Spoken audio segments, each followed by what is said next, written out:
Ladies and gentlemen, how are we doing today? Believe it or not, this is the second attempt at filming this. Had some audio problems. Are we on? Whatever, let's just do this. Alright. What the frick is frickin' frick? Fricky frick frick. Frick frick frick frick. Yeah, for whatever reason I just could not get the sound recorder to work, but apparently it's working good today. What the hell is going on with this thing? This one's doing dumb shit.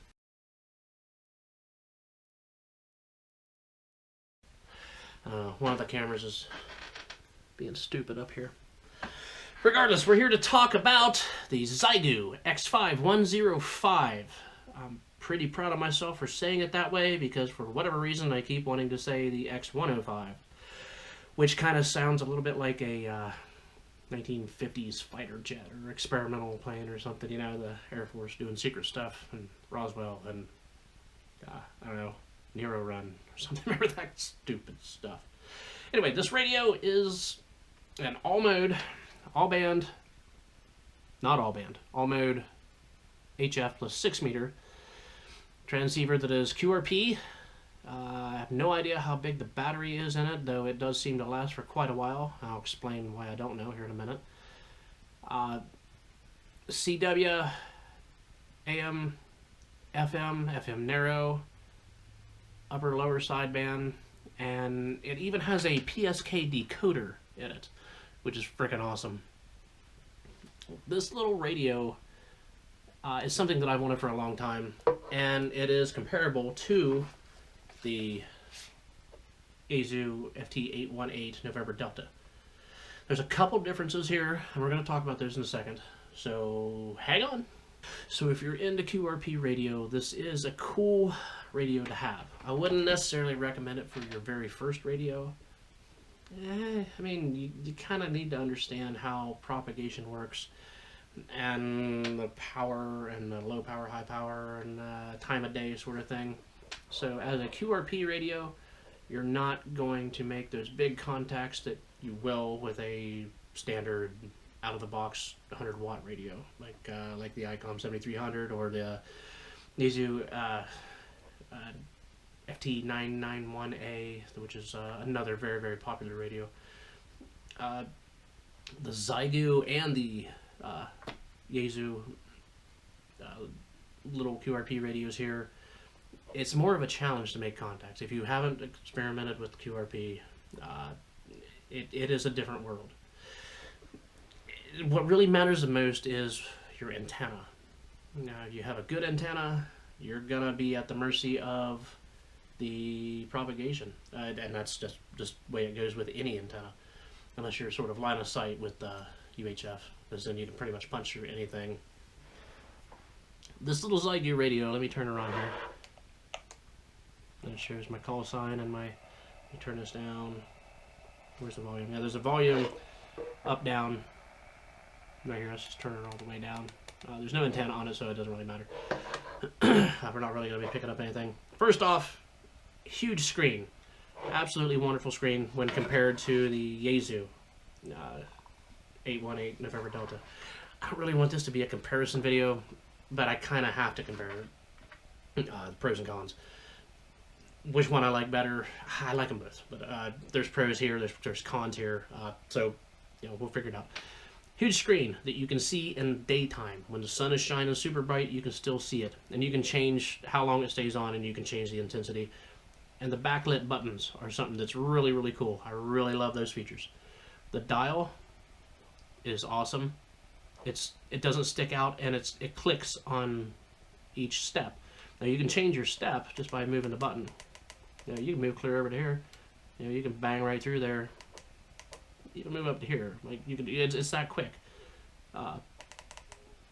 It's sort of it's a neat little button. Another feature I like here is it has a lock. Locks are cool. Although it's not that big of a deal with this particular radio, you're not going to really be bumping this because there's nothing really around here that you're going to need to get to that you're going to be too close to this. Whereas with the Xiegu, there's all these buttons right in here, and then like when you come in, you know, you move, this thing is so light that you can be off frequency a little bit. Now this one has a lock as well, which is awesome, and it works great. But there are actually some radios that don't have locks, and that is something that drives me nuts. Back to the Xiegu. So many features on this thing, and one thing is cool, which I don't have in front of me, is with this BNC antenna connector, you can put a telescopic BNC receivable antenna on this, extend it out, drop the little legs in, which are cool. We'll get to those bad boys in a minute. And you can have the antenna up here, and it's the size of a brick, but there's a PTT button right here. You can actually key down, talk into the microphone, which is right here, this little tiny hole, and hear out of this front-firing speaker. You can carry this like an HT. Now, it's not the greatest for, obviously the longer the wave, the more of a reflector you need to have, your radials, which, if you put a radio on it and you pick it up and do that, it's kind of silly for even doing that. Right? Why even bother? However, if you look, there are enough threads here where you can back this nut off, and you can put a ring adapter on there and have your radials just connect right in there. So that works out freaking wonderful. But it's a PTT. You can use it as an HF HT, or a VHF if you're in 6 meter, which would probably be the best bet. I don't know. Probably the easiest, I suppose. I'll put the little kickstand legs down, which are awesome. So this is an actual legitimate QRP radio. It is 5 watt max, and you can turn it all the way down in half-watt steps down to 1/2 a watt. And that's pretty cool. So the thing that really sold me on this particular radio is this little button right here. I don't know if you can see that. This little button right there says ATU. It's got a built-in antenna tuner, which works so well. That is so cool. And that's only one of the things that really sold me, but that was actually the one that was like, yeah, I want this. After buying this and having to have a separate antenna tuner on the 818, this has it already built in. The battery life, again, I don't know exactly what it is. I'll have to look it up online, and we'll talk about that in a second. Lasts so much longer than the 818. The 818 battery is just junk. The rechargeable one, or even if you put the double A's in it, it's still junk. You pretty much have to have an external power supply if you're going to be running for more than an hour or something. Transmitting anyway. If you're just receiving, it'll last for 3 or 4 or 5 hours, maybe something like that. But if you're really working on it, and if you're running 5, 6 watts, which this one does, yeah, you're not going to last very long. This thing does last quite a while. Now, I've only used this thing a few times, and there's still a lot of wiggle room there. I gotta figure out exactly what's what and stuff. But so far, I'm really loving this little radio. One of the other features that I really like about this, let me see if I can find it. Well, I can't actually do it because I don't have a radio or an antenna on it. You can graph your SWR. It'll give you a chunk of the band, and it's just like an antenna analyzer. When it comes through, it'll show you where your dip is and where you're flat with your 1-to-1 or your 10-to-1 or something, some crazy thing. It'll show you that. It also decodes PSK.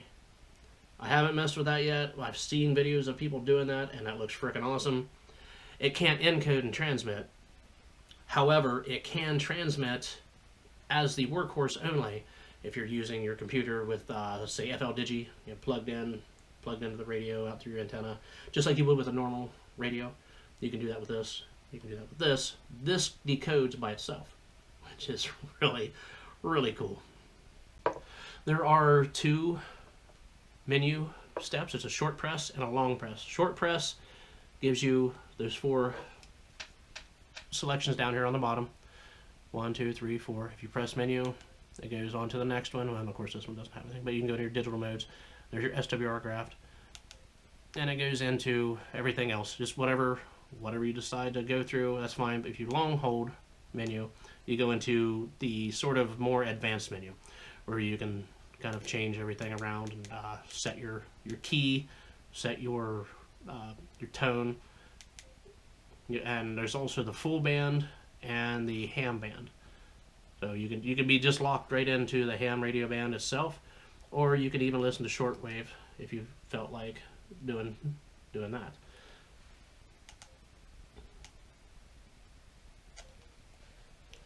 of course, to get out of the deep menu, which I forget, you have to actually hit quit, and then it goes back to, well, we're on, what was that? Figure out where we're at here. That doesn't really matter. We're on,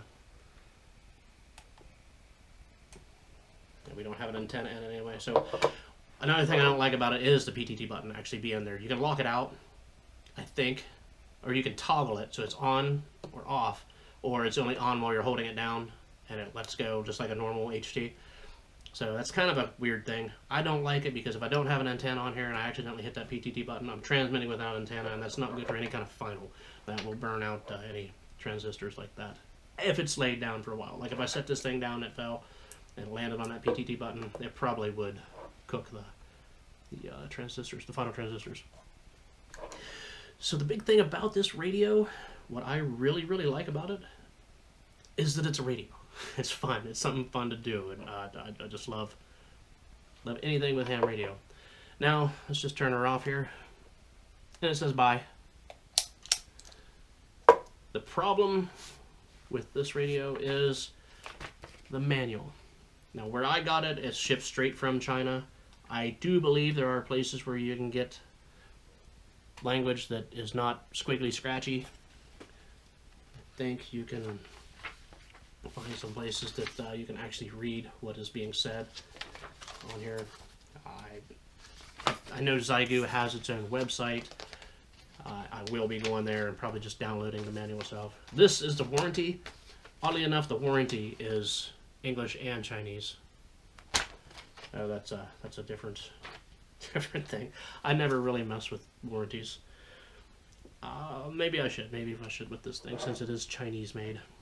And I know I'm trash talking Chinese made stuff, but in the past, there's sort of a reputation for not being the highest quality.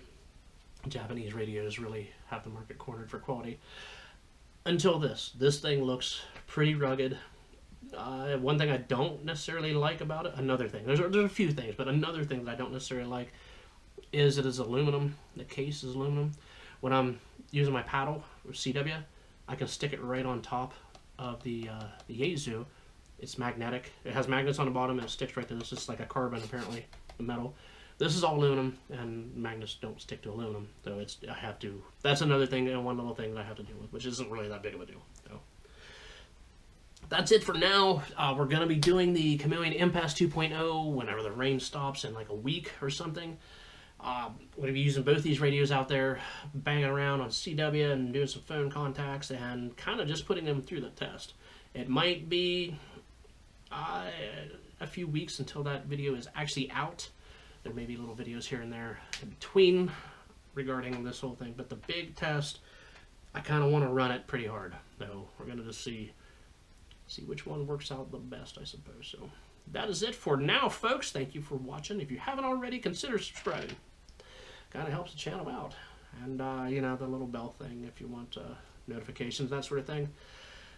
But for now, I'm going to go stare out the window. I wish it wasn't raining so much.